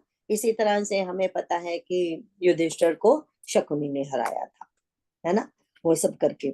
तो वही कि छोटा सा लाभ से क्या है, लोभ बढ़ता जाता है। सो इसीलिए लाभ, जब किसी भी चीज का हमें लाभ हो तो भगवान को याद करना है ताकि उसको शुभ लाभ में बदला जा सके, है ना। एंड फिर कहते हैं, अब भगवान को मरे न रिपु शरम भयो विशेषा। अगर आपको याद है, हमने क्या किया था, हमने वो किया था ना, ऋषि अगस्त्य जी का वो सूर्य सूर्य का क्या कराया था हमें। जी देखो कैसे मैं ब्लैंक हो गई हूँ। आदित्य हृदय। आदित्य हृदय स्तोत्रम जो कराया था आदित्य हृदय स्तोत्रम। अब यहाँ पे जब युद्ध हो रहा था, वाल्मीकि रामायण में आता है कि जहाँ पे जब इतना भयंकर युद्ध हो रहा है, रावण किसी तरीके से मर नहीं रहा है, तब भगवान के कहते हैं पसीने आ गए थे माथे पे। तब चाहे वो लीला ही क्यों ना हो, लेकिन मनुष्य बने हुए हैं तो पसीना आया है उन्हें। तब अगस्त्य ऋषि जी आए थे। अगस्त्य ऋषि जी ने बोला था कि राम, समय तो आ गया है ना, राम राम महाबाहो ऐसे शुरू होता है ना वो। तो वो कहते हैं कि फिर वो आदित्य हृदय देते हैं, है ना। वो बोलते हैं इसको 3 बार करिएगा एंड फिर आप युद्ध के लिए जाए, विजय आपकी होगी। तभी यहाँ भी देखो यही लिखा है ना कि भगवान को मतलब श्रम हो गया बहुत, इतना इतने दिनों से लगातार युद्ध होता जा रहा है। भगवान ने भविष्य की तरफ देखा। अब भविष्य ने क्या बोला कि प्रभु आप जानते हो सब कुछ, फिर भी आप मेरी तरफ देख रहे हो। तो कहते हैं, नाभि कुंड पीयूष वसिया के नाथ जियत रावण बलता के। अब रिमेम्बर नाउ वन थिंग, भविष्य ये नहीं बोल रहे हैं कि इसकी नाभि में तीर मारी है तब ये मरेगा, ऐसा नहीं बोला उन्होंने। संत है, संत के मुंह से कभी नहीं निकलेगा कि इसको ऐसे मारो, इसको जरा मजा चखाओ, इसको जरा ये करो, ये हम ही बोलते हैं, संत नहीं बोलते। तो संत ने क्या कहा, संत ने बोला कि इसकी नाभि में अमृत पीयूष है, नाभि कुंड में, इसीलिए वो मरता नहीं। 2-3 क्वेश्चन यहाँ पे हो सकते हैं कि अगर किसी के पास अमृत है, एक तरफ तो बोला जाता है कि अमृत पीने के बाद तुम हमेशा हमेशा के लिए अमर हो जाते हो। इवन राहु केतु, रिमेम्बर जो ग्रह बताए गए हैं उपग्रह, उनने वो अमृत पी के वो राक्षस सिर भी काट दिया गया तो भी वो जिंदा रहे, बिकॉज अमृत उनके अंदर जा चुका था। तो ये रावण को कैसे मारा, ये यहाँ पे ये समझना है कि ये जो अमृत है, ये समुद्र मंथन से निकला हुआ अमृत, मंथन से निकला हुआ अमृत नहीं है। जब समुद्र मंथन किया तो जो अमृत निकला ना, ये वो अमृत नहीं है। ऐसा हमारे शास्त्र कहते हैं कि हम सब के अंदर यहाँ पे सहस्त्र चक्र में इसके पास एक अमृत कुंड होता है। तो रोज उसकी एक एक बूंद गिरती है। जब वो गिरती है हमारे अंदर तो वो जो हमारी जठेर अग्नि है उससे वो जल जाती है। लेकिन ये जो रावण था ये इतना योग में माहिर था, इसको एक योग आता था, उसको संजीवनी मुद्रा कहते हैं। उसको संजीवनी मुद्रा आती थी, रिमेम्बर संजीवनी मंत्र नहीं, ये संजीवनी मुद्रा है, ये योग में है। तो अब मुझे मत बोलना ये कौन सी है, मैंने जैसे शास्त्र में पढ़ा आपको बता रही हूँ। वैसे वो बोला जाता है कुछ ऐसे टंग उल्टी करके कुछ ऐसे मंत्र पढ़े जाते हैं, योग में बैठा जाता है। So let's not go in the details, बस ये देखिए कि उसको संजीवनी योग मुद्रा आती थी। तो उससे क्या होता था, उसने जैसे ही, जैसे उसको जैसे समय का भी पता था कि इस समय जो वो बिंदु है वो नीचे आता है, जो तो वो उस समय वो योग मुद्रा में बैठता था, तो वो जो उसका जो अमृत बिंदु है वो नीचे नाभि कुंड में उसको जमा करता जाता था वो, तो उसको जलने नहीं देता था, जिससे जिससे उसकी उम्र बढ़ती जाती थी। यह नाभि कुंड में उम्र अमृत। दूसरा कहते हैं कि उसको जड़ी बूटियों का भी पता था। बहुत सारी ऐसी जड़ी बूटियां होती हैं जिसको ये अमृत के समान ही बोला जाता है, जिसको पीने से करने से तुम्हें तुम्हारे अंदर वो ऐसी शक्ति आ जाती है अमृत जैसी, जैसे अमृत पिया हो तो बंदा अजय के समान ही ऑलमोस्ट हो जाता है। नाउ रिमेम्बर नाउ, पर लेकिन ये संचित किया हुआ अमृत है, समझ गए? जो अभी अभी हमने बोला था ये समुद्र मंथन वाला अमृत नहीं है, ये अमृत संचित किया हुआ है, एंड ये अमृत को सोखा जा सकता है। अगर वो सूख जाए तो मर जाएगा बंदा। अब पहले देख लेते हैं भगवान जी ने इसको कैसे मारा, फिर थोड़ा सा इसको आध्यात्मिक दृष्टि से देखते हैं, ठीक है? अब देखो क्या हुआ कि अब भगवान जी ने अब 31 बाण मारे। अगर हम देखें तो यहाँ पे लिखा है कि भगवान जी ने, ऐसा बोला जाता है कि 52 बाण जो मारे हैं। अब ये जो बाण है, ये पता है आपको कहाँ से आया है ये बाण? आपको याद है जब भगवान वनवास के लिए निकले थे तो सबसे पहले पहुंचे थे भारद्वाज जी के यहाँ। भारद्वाज जी से उन्होंने रास्ता पूछा था, कहाँ कैसे जाऊं मैं, है ना? रिमेम्बर, क्योंकि वो कर्म योगी हैं, है ना? वो जिनको हम कर्म कांडी बोलते हैं, वो वाले वो ब्राह्मण है। रिमेम्बर, जो आजकल के कर्म कांडी ब्राह्मण नहीं, जो रियल कर्म कांडी वैदिक ब्राह्मण है वो है। तो उनको ही पता है कि भगवान को इन वेदों में से कैसे ढूंढा जाता है ना? एंड उसके बाद किसके पास गए थे भगवान जी? वाल्मीकि ऋषि के पास। क्योंकि वाल्मीकि ऋषि कौन है? जिनको घर बनाना आता है, जिन्होंने रामायण लिखी है, राम जी का घर बनाया। भगवान ने उनसे पूछा था, आप बताइए मैं कहाँ जाके रहूं, कहाँ पे घर बनाऊं? अब जब अगस्त्य ऋषि जी के पास आए थे, इनको क्या पूछा था? इनको पूछा था, आपसे तो मैं कुछ छुपा नहीं सकता, बस मुझे इतना वो मंत्र दीजिए जिससे राक्षसों को मैं मार सकूं। आपको याद है? अब यहाँ पे जो वाण दिया गया है, जो अपने आप ही 31 बन जाएगा, वो वाण अगस्त्य ऋषि जी का दिया हुआ है। उसके एक पीछे की और स्टोरी भी आती है कि जो कुबेर है रावण का भाई, वो उसका था ये जो विमान, रावण के पास पुष्पक विमान था। तो रावण ने जब उसे युद्ध किया तो वो पुष्पक विमान उस छीन के लेकर आया। तो एक रघु जो राजा थे, जिनसे ये रघुकुल चलता आया है, वो उनके कुबेर के दोस्त थे। उन्होंने कहा इस रावण को तो मैं आज ही अभी मार दूंगा। वहां से उन्होंने वाण एक चलाया अयोध्या से बैठे बैठे, उठे भी नहीं वहां से। तो कहते हैं वो वाण चल रहा है, उसका सॉरी संघान किया है या चलाया है मुझे पता नहीं, मतलब वाण उनके पास था वो। तो ब्रह्मा जी तुरंत बीच में आ गए। तो ब्रह्मा जी ने बोला, देखो रावण का वध अभी होने वाला नहीं है, अभी टाइम है बहुत। तो बोले कि लेकिन इतना जरूर है कि तुम्हारे ही कुल में भगवान का जन्म होगा जो रावण को मारेंगे। तुम ऐसे करो, इस बाण को तुम अगस्त्य ऋषि जी के पास भेज दो, वो संभाल के रखेंगे जब तक राम आएंगे।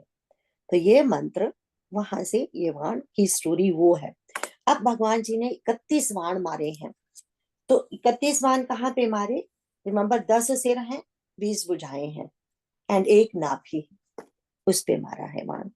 तो ये जो सिर वाले बाण है, अभी हमने कहा था ना ज्ञान शक्ति, तो उस ज्ञान शक्ति पे मारे, बुद्धि पे मारे, है ना? जो हमारी बुद्धि बड़ी तर्क वितर्क करती रहती है, तर्क वितर्क करती रहती है, वो उस बुद्धि पे मारे। एंड जो बुझाएं हैं, वो रिमेम्बर, वो हमेशा रावण क्या कहता रहता था, आपको मेरी बुझाओं का बल नहीं पता, आपको मेरी, मैंने तो कैलाश पर्वत उठा दिया था। वो रावण का अहंकार। रिमेम्बर, कर्म शक्ति जो अभी अभी बोला था हमने, कर्म योग नहीं बोला था, उसको उस पे ऊपर चलाया। अब ये जो नाभि है, नाभि क्या है? नाभि पर प्रहार किया, दैट मीन्स उसके चित्त पर प्रहार कर दिया। दैट मीन उसके अंदर जो पुराने जो संस्कार थे उसको खत्म कर दिया सब, है ना? अब हम देखते हैं कि उसको मतलब उसका कारण शरीर भी खत्म कर दिया। रिमेम्बर, वी हैव ए सूक्ष्म शरीर, वी हैव ए कारण शरीर, एंड वी हैव ए स्थूल शरीर। स्थूल शरीर तो जो हमारा दिखता है, कारण शरीर जिसकी वजह से हमारे अगले जन्म होते हैं, राइट। एंड सूक्ष्म शरीर आत्म बुद्धि चित्त अहंकार है। और जो जो चित्त है मेन, उसमें हमारे पुराने संस्कार वासनाएं जो छुपी हैं, वो उसी की वजह से हमारा अगला जन्म होता है। हम फिर से देख लेते हैं, नाभि क्या है। रिमेम्बर, नाभि से, नाभि कमल से ब्रह्मा जी निकले। एंड जब बच्चा माँ के अंदर पैदा होता है, वो भी नाभि कमल के साथ ही जुड़ा होता है ना।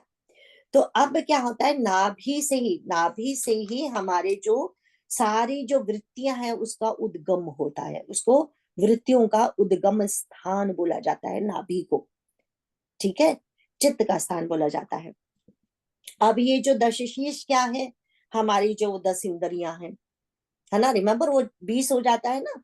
जो रिमेम्बर, हमारे पास जो हमारा जो चार्ट है, हमारे अंकल जी ने बनाया हुआ, उसमें कांड वाली 20 चीजें हैं ना, राइट। स्थूल, सूक्ष्म, फिर कर्म इंद्रियां, ज्ञान इंद्रियां, स्थूल तत्व हैं जो जो शब्द, स्पर्श, रस, वो सारे, राइट। एंड आकाश, पृथ्वी, जल, वो सारे 5 जो महातत्व हैं, वो सब चीजें मिला के 20 हो जाती हैं। यही 20 बुझाएं हैं, ठीक है। एंड ये जो दशशीष जो हमने बोल दिया, वो 10 इंद्रियां, 20 बुझाएं, उसमें वो सब कुछ आ जाता है, ठीक है। अब ये जो, अब हमने देखा कि ये जो, अब जो जो नाभि में हमारे जो, रिमेम्बर, कारण शरीर, पुराने हमारे संस्कार है, जिसकी वजह से हमारा, हम दूसरा जन्म लेते हैं, वो कारण शरीर का मूल कारण क्या है, द्वैत। रिमेम्बर, राग एंड द्वेष, द्वैत ही कारण बन शरीर बनता है ना।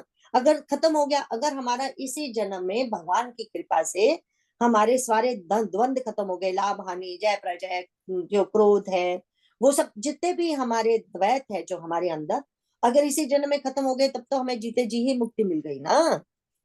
तो ये जो द्वैत है, उसकी वो वजह है हमारे कारण शरीर का। अब द्वैत का मूल क्या है, अज्ञान। अब ये जो अज्ञान है ना, वो हमेशा गुप्त स्थान पे ही रहता है। अहंकार, जो ये रिमेम्बर, नाभि में गुप्त स्थान पे रख रखा है ना उसने अमृत को। ये जो मेरा हमारा अहंकार है ना, ये हमसे सब कुछ करवाता है, लेकिन बड़ा गुप्त बन के रहता है। We try to be humble. हम जितने भी यहाँ पे सत्संगी हैं, हम अपनी तरफ से बिल्कुल कोशिश करते हैं हम्बल तरीके से रहने की। फिर भी वो पता नहीं कहाँ से अहंकार एकदम ऐसे चोट मार देता, पता ही नहीं कहाँ से आ जाता है। मैं तो अपने बारे में भी सोचती हूँ, दैट मीन्स अभी तक वो जो हम्बलनेस है ना, वो स्वाभाविक नहीं हुई, राइट। हम ट्राई कर रहे हैं, ट्राई उसको संजोने की ट्राई कर रहे हैं, संचित करने की ट्राई करनी तो बहुत जरूरी है। वो तो हमें अपनी तरफ से तो काम करना ही है ना। तो भगवान फिर एक दिन, तभी तो तुलसीदास जी यही मांगते हैं ना बार बार, कि मुझे वो भक्ति चाहिए, निर्भरा भक्ति। वही तो है वो, निर्भरा भक्ति से ही तो ये सब जाएगा। तो निर्भरा, जो किसी भी मेरे उस पे, मेरी इच्छा पे निर्भर ना करती हो, है ना। निर्भर किसी भी इच्छा पे निर्भर ना करती हो, वैसे ही मुझे भक्ति चाहिए कि मैं दिन रात आपको चाहूं। तो ये जो अज्ञान का जो मूल जो नाश होगा, वो किससे होगा, विज्ञान से, ज्ञान विज्ञान से, है ना, वो विज्ञान। एंड ये जो तीर भगवान जी ने मारे हैं, वो विज्ञान के तीर हैं। क्योंकि अब हम एक और पढ़ेंगे, आपको 5 मिनट और रुकना पड़ेगा, लास्ट वाला ही पढ़ना है हमने, ठीक है, एक और पढ़ना है, सॉरी, ताकि इसको खत्म कर दें, इस प्रसंग को।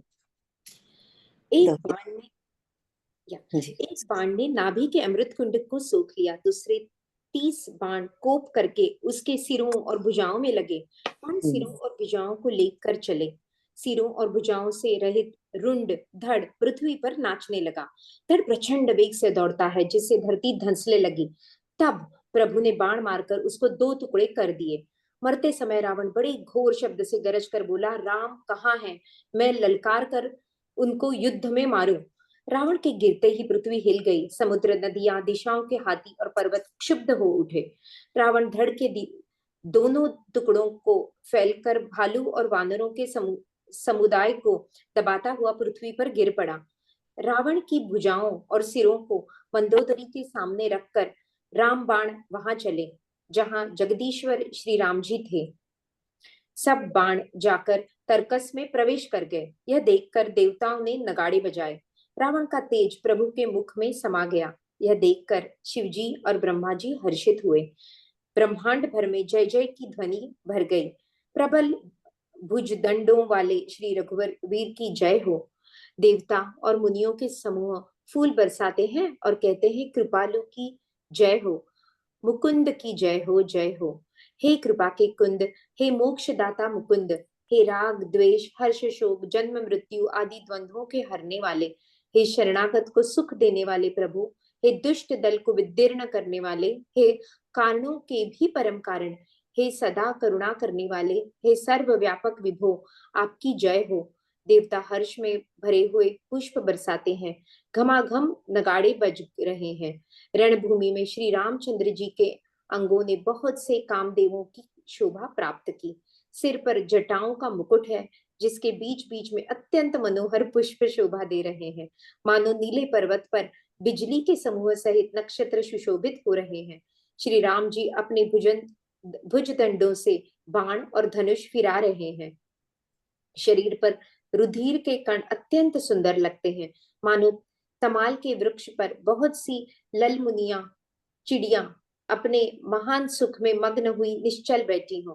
प्रभु श्री रामचंद्र जी ने कृपा दृष्टि की वर्षा करके देव समूह को निर्भय कर दिया। वानर भालू सब हर्षित हुए और सुख धाम मुकुंद की जय हो ऐसा पुकारने लगे। तो हमने कितना अच्छा है ना, तो हम रावण को ऐसे मारा। सो लेकिन देखो ब्रह्मा जी एंड शिव भोलेनाथ कितने खुश हुए। किस चीज पे खुश हुए? कि रावण का जो तेज था उनके मुख में चला गया। नंबर तो अब क्या है, जो हमने अभी अभी इतना सब कहा था कि अज्ञान का पूर्ण नाश अब कर दिया भगवान जी ने।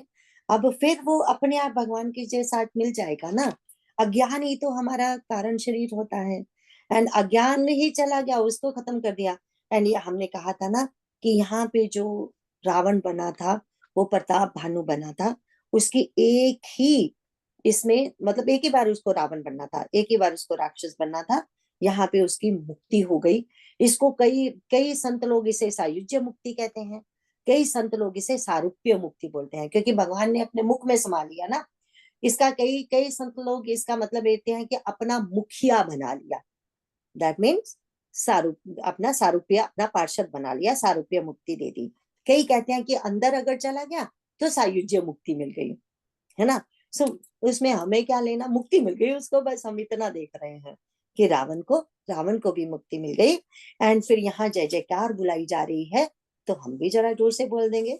बोलो सियावर रामचंद्र की, अनम्यूट करके सारे जय तो बोलो। बोलो सियावर रामचंद्र की जय। पवन सुत हनुमान की जय।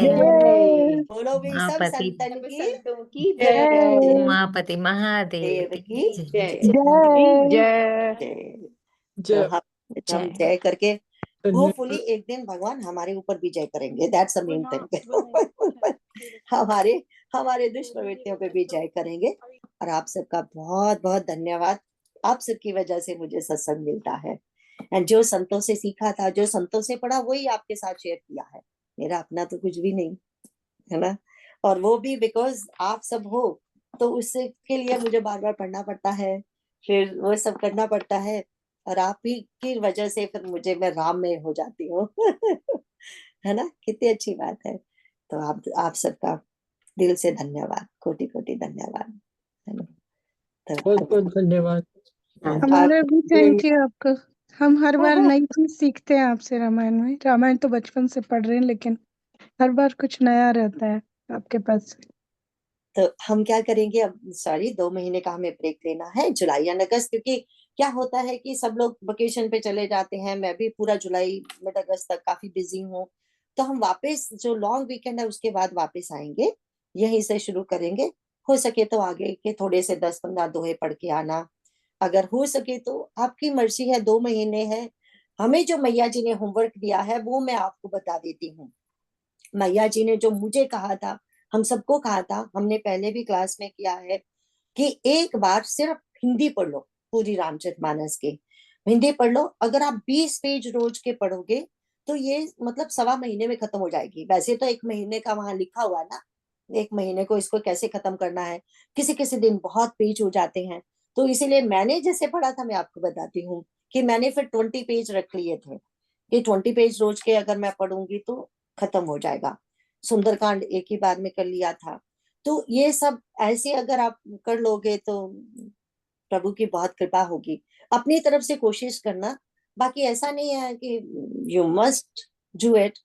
अगर मैं चाहूंगी आप करो, ये मैया जी ने हम सबको होमवर्क दिया था, बट आप अपना कन्वीनियंट देख के कर लीजिए, नहीं तो कहीं से कोई एक प्रसंग तो कर लीजिए, लंका कांड कर लीजिए, आगे वाला कम से कम वही खत्म कर लीजिए, क्योंकि आगे बहुत सुंदर स्तुतियां आने वाली हैं। भगवान की स्तुतियां करेंगे ना सारे देवता आगे, तो जल्दी ही फिर उत्तरकांड आ जाएगा। तो आज के लिए इतना ही, आपका बहुत टाइम ले लिया। Auntie, I'll do the closing prayers. हाँ जी, हाँ जी, प्लीज प्लीज, जय माता दी। बारे बारे बर मांगऊ हर्ष देहु श्री रंग, पद सरोजन पायनी भक्ति सदा सतसंग। जय सीता राम चरण रति मोरे, अनुदिन बड़ अनुग्रह तोरे। जय सिया राम। राम। जय धन्यवाद। Thank you so much, Krishna aunty. जय सिया नारायण राम। नारायण नारायण नारायण प्रणाम नारायण दीदी, नारायण नमस्कार। Everyone, good night. Narayan Good Narayan. night. Aunty ji Narayan एक क्वेश्चन, हाँ जी बोलिए। हाँ बच्चे। त्रिजटा का सिग्निफिकेंस क्या है? हाँ जी, त्रिजटा का जो सिग्निफिकेंस मेनली वो है बच्चे कि 3 जटाएं हैं उसकी। वैसे तो 3 जटाओं को हम बोलेंगे रजोगुण, तमोगुण एंड सतोगुण, जिसको उसने बांध के रखा है, कंट्रोल में रखा हुआ है, ठीक है, त्रिजटा हुआ। दूसरा जो उसमें जो मेन जो क्वालिटी है, जो उसमें 3 गुण है, वो है राम चरण रति निपुण विवेका, जो योगा कर्मसु कौशलम की क्वालिटी है उसमें, इसीलिए उसको त्रिजटा बोला जाता है। बहुत सारे ऐसे आते हैं, जैसे हमने बहुत सारे जो मिस किए हैं ना दोहे। अगर हम एक और चीज देखते हैं, what is the example of कि वो रामचरण रति निपुण विवेका थी। देखो रामचरणों के में रति थी उनकी, इसीलिए वो वहां आती थी। कहीं कहीं यहाँ राम जहां भी कुछ विवाद की बात थी वो बताते नहीं है तुलसीदास जी। वैसे कहीं कहीं लिखा है ये अपने सुग्रीव जी की ही पुत्री थी, ऐसा भी बोला जाता है कि ये सुग्रीव नहीं, विभीषण जी की पुत्री थी ये। सुग्रीव गलत मुंह से निकल गया, विभीषण जी की पुत्री थी। और सारे रामायण में ये नहीं मिलेगा कि ये विभीषण जी की पुत्री थी। तो हम कैसे देखेंगे कि शिवा ये कुशल थी अपने कामों में, भगवान के चरणों में रति कैसी थी कि ये ऐसा मुझे लगता है कि हो सकता है ये विभीषण जी की पुत्री हो, क्योंकि विभीषण जी अगर भगवान से इतना प्रेम करते थे तो शायद वो उसको वहीं से मिला। ठीक है, मैं अपने मन में ऐसा विचार करती हूँ जो मुझे लगता है, बट ऐसा हर जगह नहीं लिखा। अच्छा, तो वो निपुण कैसे थी? अब अगर ध्यान से उनका करेक्टर देखते हैं, पहली बार देखो हनुमान जी अभी पहुंचे नहीं थे तो उन्होंने बोला सपने बानर लंका जाने, है ना। दैट मीन्स कितना ध्यान उनका भगवान में रहता होगा कि उनको सपने में ही पता चल गया। अगर हम कहें कि आंटी वो तो आपने अभी अभी बोला विभीषण की पुत्री थी, तो विभीषण जी तो हनुमान जी से मिल चुके थे ना, सुंदरकांड में देखा था ना। बट क्या उनको पता था तब कि ये लंका जलेगी? नहीं पता था ना। तो दैट मीन्स सचमुच भगवान ने साक्षात आके उनके स्वप्न में ये उनको ये दिया है संदेशा। अच्छा, तो उसके बाद हम देखते हैं जब जब भी वो माँ के पास आती हैं, जब माँ दुखी है, रिमेम्बर उस समय कितनी दुखी थी जब उन्हें राक्षसियां तंग कर रही थी, तो कहती थी मुझे अग्नि चाहिए, मुझे अभी अग्नि चाहिए, मैं अपना देह त्यागना चाहती हूँ। तो वो वहां से चली जाती थी कि बहुत दुखी है ना, चले जाओ, अब इसे ज्यादा समझाना भी ठीक नहीं। अभी अभी जहां जहां अब जो हमने दोहे किए हैं, संत लोग ऐसा बताते हैं कि यहाँ भी वो सिर्फ थोड़ी थोड़ी देर के लिए आती है माँ के पास। इसीलिए इतने निपुण है वो कि उसको लगता है कि रावण को ये ना पता चले कि ये भगवान जी, ये सीता जी से कैसे मिली हुई है। हमेशा ये सीता जी को उसका भेद बताती रहती है, एक्चुअली क्या क्या हो रहा है, और उनको संतावना देती रहती है। उसने तो ये हुक्म देके रखा था कि इसको बाय हुक्स और बाय क्रुक्स किसी तरह से भी मेरे लिए तैयार करो, यही कह के रखा था ना। पर ये हमेशा उल्टा करती थी, इसीलिए ये थोड़ी थोड़ी देर के लिए आ रही है। तो इसीलिए इनका त्रिजटा एक जो नाम है वो ये है, इन्होंने अपने तीनों गुणों की एक गुथली बना के रखी है, तो तीनों गुणों को कंट्रोल करके रखा है, उनका सदुपयोग कर रही हैं, इसीलिए इनका 3 जटाएं हैं, इनकी त्रिजटा इनका नाम है। अब फिर बाकी इनका नाम, बिकॉज रामचरण रति निपुण विवेका, वो 3 महान गुण हैं इनमें। इसलिए जो मुझे पता है बेटा, जो मैंने संतों से पढ़ा, वो मुझे बस इतना ही पता है। और भी आंसर हो सकते हैं। नहीं जी aunty, thank you aunty. Any other question किसी को? मैंने सॉरी आज पूछा ही नहीं था किसी को। एक और पूछना है मुझको। हाँ जी बोलो बेटा। कई इसमें 3 बार आया कि भगवान ने क्रोध करके मारा। हाँ जी, वो क्रोध करके मारने का क्या सिग्निफिकेंस? हाँ जी, क्रोध करके मारने का ये है कि भगवान इतने कृपालु हैं। कितने दिन लगातार युद्ध करते रहे, कितने दिन लगातार युद्ध करते रहे, तो मारने के लिए उन्हें क्रोध का दिखावा करना ही पड़ा, क्रोध करना ही पड़ा।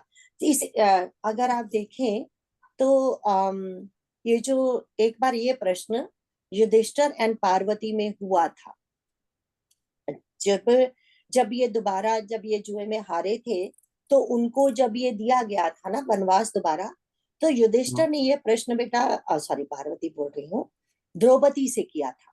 द्रौपदी उल्टा हाँ जी, द्रौपदी ने से। ये प्रश्न युधिष्ठिर से किया था हाँ कि देखो हम तो इतना धर्म पर चलते आ रहे हैं, इतना सब करते आ रहे हैं, आपको क्रोध करके ये दंड देना चाहिए दुर्योधन को, क्योंकि वो बड़ी अच्छी नीति समझाती है।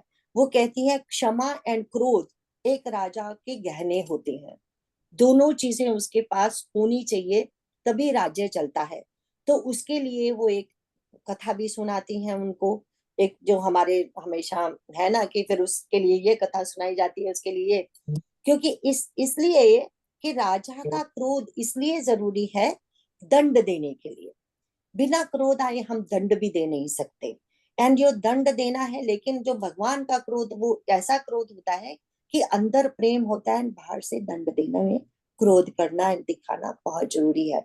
अब अगर इसकी एक और बात बताती हूँ बच्चा, कि जब हनुमान जी, वाल्मीकि रामायण में आता है, जब हनुमान जी का माता सीता जी का वार्तालाप हो रहा है, वहां पे हनुमान जी बताते हैं कि भगवान मतलब मायूस होके बैठे हैं, आपके दुख में रो रहे हैं। तब उत्तेजित करने के लिए ये काग की स्टोरी, जो हमने रिमेम्बर अरण्य कांड में कागा की स्टोरी आती है, जो इंद्र का पुत्र है, वो चोंच मार के भागा था भगवान, है ना, तो भगवान ने कैसे उसके पीछे वो तीर छोड़ा था। हाँ, तो माँ भगवान को उकसाने के लिए, क्रोधित करने के लिए वो उनको बताती है वो स्टोरी याद कराना और बोलना। और वहां तो ये भी लिखा है, और बोलना कि जिस दिन के लिए तुम क्षत्रिय बने हो जरा आ जाना, दिखाना अपना क्रोध। तो ये मेन बात यहाँ पे सिर्फ एक बात ये याद रखनी है कि क्षमा एंड क्रोध राजा के गहने होते हैं, कि क्रोध करना, दंड देना भी उसकी एक नीति में आता है, ये बहुत जरूरी है। ठीक है, एंड इसके फिर बहुत सारे एग्जाम्पल है, फिर माता सीता जी कैसे उनको, एंड एक्चुअली संत लोग तो ये बताते हैं राम जी तो बड़े प्यार से अयोध्या में पल रहे थे, तो क्या ऋषियों को लगा कि ये तो ऐसे ही पलते रहेंगे, दशरथ महाराज ये सब उसको छोड़ने वाले नहीं है, तो विश्वामित्र जी इसीलिए ले गए। विश्वामित्र जी बोलते हैं एक ही बंदा है जो इसको घर से बाहर निकलवा सकता है, माता सीता, जगत जननी है ना, उसको पता है कि क्या करना है। जब मनु शत्रुपा जी को वो दिया गया, सी आंटी कहाँ से कहाँ तुमको लेके जा रही है, क्योंकि कितने सारे उत्तर दे रही हो, सॉरी होपफुली तुम चकरा नहीं जाओ। वो जब मनु एंड शत्रुपा को वरदान दिया, तो क्या कहा कि मेरे साथ इस बार शक्ति आ रही है, पहले शक्ति नहीं आई। पर लेकिन अगर आपको याद हो, हम दुर्गा चालीसा पढ़ते हैं तो हम उस समय बोलते हैं, माँ को बोलते हैं कि तुमने मारा है, किसको मारा है तुमने, हिरण्यकशिपु को। जब मैं पहले पहले पढ़ा करती थी तो मुझे प्रहलाद बचाओ ऐसा बोलती है ना, आपने प्रहलाद को बचाया, तो मुझे ये बात समझ नहीं आती थी, मारा तो विष्णु भगवान ने, इन्होंने कहां से प्रहलाद को बचा दिया, नरसिंह बन के आए। अब समझ आती है कि भगवान में भी एक्चुअली जो शक्ति होती है ना, वो काम कर रही होती है, इसीलिए बोला गया। ये सब बहुत देर के बाद समझ आया, नहीं तो पहले मैं समझती थी ये वाली छुपाई जो है ये गलत है। रक्षा करी प्रहलाद बचायो, हिरण्याक्ष को क्या कहाँ पहुंचायो, जो भी बोला था वो याद नहीं आ रहा। तो ये सब है। सो मेन बात तो आंसर एक ही है कि क्रोध एंड क्षमा उनके एक नीति में आती है, इसीलिए क्रोध करके उनको मारना पड़ा, 3 बार क्रोध। एंड रावण बहुत ही, जो कि अभी अभी हमने कहा, महातपस्वी था, महायोगी था, हर तरह की विद्या उसको आती थी। तो भगवान उसके हारे सारे जो वरदान थे वो भी तो पूरा करना चाहते थे ना बच्चा। हाँ जी, तो फिर दिखा रहे हैं वो। बहुत बढ़िया, थैंक यू आंटी जी। पर आपकी एक बात अच्छी लगी उसमें कि जब सीता जी आई थी तभी चालू हुआ सब कुछ, अब पहले ड्रामा तो तो कुछ नहीं तभी था। शुरू हुआ ना सीता जी के आने के बाद, अदरवाइज तो भगवान मजे कर रहे थे ठुमक चलत रामचंद्र, अदरवाइज तो वो सब हो रहा था। लेकिन उन्होंने बोला, ऋषियों ने, कि ये तो यहाँ बैठे मजे करते रहेंगे, जिसके लिए जन्म लिया वो होगा कैसे, शक्ति को लेके आते हैं तभी होगा। इनको भी दिखाते हैं दुनिया के रंग। इनका दुनिया के रंग, बिना औरत के किसी को दुनिया के रंग नजर नहीं आते एंड हाँ, बट लेकिन नहीं, अध्यात्म नहीं, रामायण, अगर हम, समझिए। ये तो हम हंस रहे हैं ना बच्चे, हाँ जी, अध्यात्म रामायण तो शुरू ही वैसे होती है ना, जब हाँ हनुमान जी, जी भगवान से पूछते हैं, तो माँ ने कहा था ना कि सब कुछ मैंने ही किया है, एक्चुअली तेरे राम ने कुछ नहीं किया, ब्रह्म तो कुछ नहीं करता, करती तो शक्ति है ना। माँ जी, शुरू वैसे करती है वो, है ना। जी, कितनी थैंक यू। सारी स्टोरियां भर दी आंटी ने। एक छोटा सा क्वेश्चन बेचारे बच्चे ने पूछा था नहीं नहीं, बहुत अच्छा आंटी, मेरे को वो डाउट था त्रिजटा वाला, और इनका भी, कि उन्होंने 3 ही बार क्रोध क्यों किया। एंड रिमेम्बर नाउ बच्चा, और तीन, बहुत कुछ तीन होता है ना, हमारे आध्यात्मिक ताप, आदि हाँ भौतिक ताप, हाँ, है ना, वो भी हम ले सकते हैं ना बेटा। उन हाँ जी, तीनों तापों को नाश करने के लिए, आदि भौतिक, आध्यात्मिक, और कौन से हैं? आदि दैविक, आदिदेविक। दैविक, आदिदेविक। दैविक। तो तीनों ताप को नाश करने के लिए भी हम 3 बार बोलते हैं, ओम शांति शांति शांति। तो उस तरह से भी उसका जवाब आ सकता है, तो हर तरह से उसका जवाब आ सकता है। पता नहीं भगवान कौन सा जवाब कब दे दे पूछते रहो प्रश्न, भगवान को पूछते रहेंगे ना हम। हाँ जी, ठीक है, ओके। नारायण नारायण नारायण नारायण जी। नारायण, नारायण राम नारायण। राम। नारायण